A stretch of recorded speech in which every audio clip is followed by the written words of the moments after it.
So, as any photographer in this world, I made some mistakes, and today I'm gonna talk about the ones that should matter for you if you want to improve and become a professional photographer.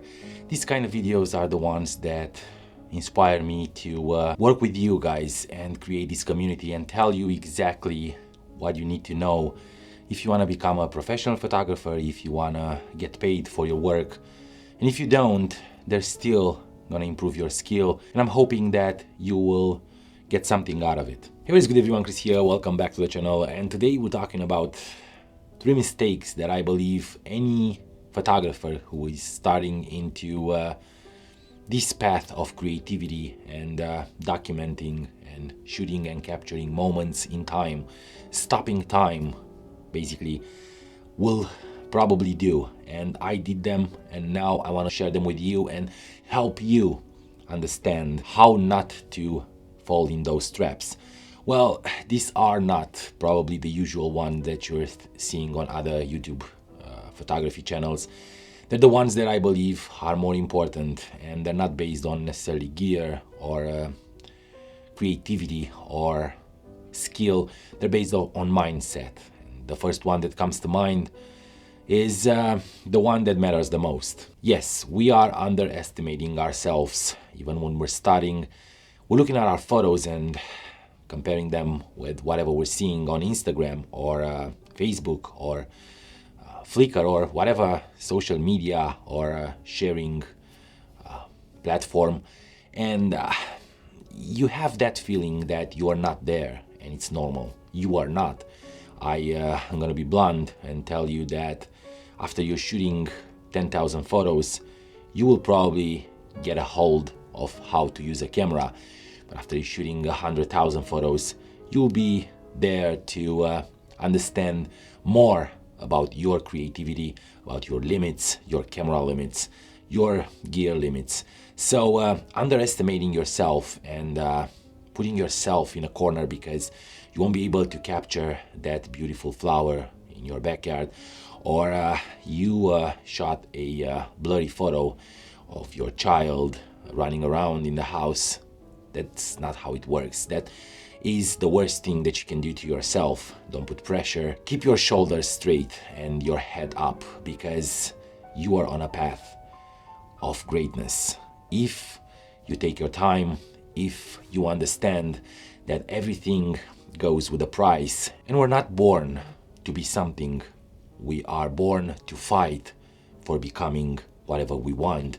And that fight might set you up for a great path, or might set you up to a mediocre path, but it doesn't make you a bad photographer. It just tells you that this trade, this skill, might not be for you. Maybe you should choose something else, but not after 10,000 photos, not after even 100,000 photos. Keep shooting, keep creating, and you will start to understand all these cogwheels and this mechanism, these processes that involves being a good photographer. If you don't, that means it's not for you, but it's definitely not a decision to make after 1,000 or 10,000 or even 50,000 photos. Now, the second important mistake, and the fact that we are all striving to have the best of the best gear, the best camera, the best camera bag, to look good in front of others, and usually we're grabbing the biggest and the shiniest because we're thinking that others will perceive us as a photographers. It's not that. It's not the gear, it's not the camera, it's not the lenses, it's not what you're carrying with you every day. It's whatever you're showing to that equipment, to that gear. It's whatever you are using your camera and your lenses and your camera bag and your accessories to create with. It's you. It's your mind. It's your brain, your creativity. And going towards the most expensive, the biggest, the most megapixels, the most autofocus points won't help you become a better photographer.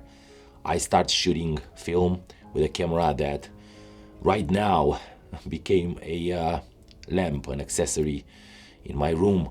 But that camera taught me whatever I need to know to become a photographer. And it was very simple. It was pretty cumbersome to use. If you ask me now, after all these years, I'm thinking, wow, I did a great thing learning that camera because it wasn't easy.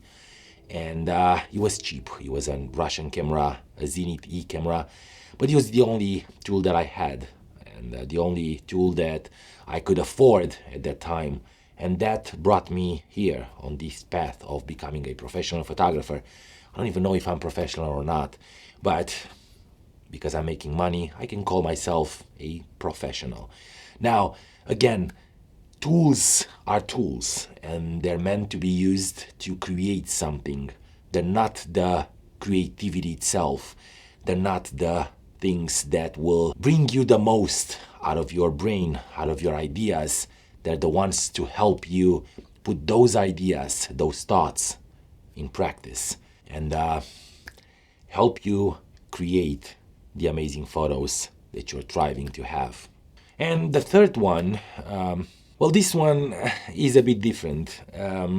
You probably heard a lot of photographers saying you should shoot the same scene over and over and over again until you get a hold of whatever happens, how you should frame it, how you should compose the photo, how you should use the lighting. And that is true. But shooting the same frame over and over again won't help you become creative. It will help you understand the basics. To shoot the same scene in different conditions, well, that's different, right? That is what you should do. Shoot the same flower, the same bug, the same front porch, and the same backyard, the same person, over and over again. Will help you understand the lighting, will help you understand the composition, will help you understand how your camera works in those conditions, and mostly will make you become more creative, hence becoming a good photographer. So I'm pretty sure that shooting a scene infinitely over and over again, and I like this repetition that's over and over and over again, in the same conditions, with the same background, same lighting, same subject, same colors, won't make you extremely creative. It will teach you how to get there, but it won't teach you how to get there using a different path. Maybe one that will improve your creativity, your skill, that will make you understand what looks better for that scene, what kind of light, what kind of composition or framing. That is the most important part. And if you want to be creative, you should switch to that. So, guys, I hope these 3 ideas, thoughts, or let's call them advices, though they might not be advices. They're just thoughts of an old man who learned that some things work and some don't. I hope this will help you become more creative, become a better photographer, maybe a better snap shooter or an image capturer, whatever you want to call it. But that doesn't matter as long as you understand that your creativity comes from exercise and from working with your skills, your cameras, your accessories, the light, the background, the foreground, everything matters when you're composing, and it's more important to know all that in a hard way and experience them in the most awkward ways to really realize what is the best for that particular scene, for that particular image, for your path, for your photography. So guys, thank you so much for watching this video. I hope it helped. Like I said, I hope it's gonna bring more inspiration and creativity in your lives. Don't forget to subscribe to the channel if you didn't already, because it's important to create this community around here and talk about things like this that are important, things about photography and accessories and gadgets that you are using to get excited about them. Also, don't forget to give these videos a thumbs up to enroll others in this journey and have more watching these videos on YouTube. And I will definitely see you in a bit. Oh, and don't forget, stay focused, my friends.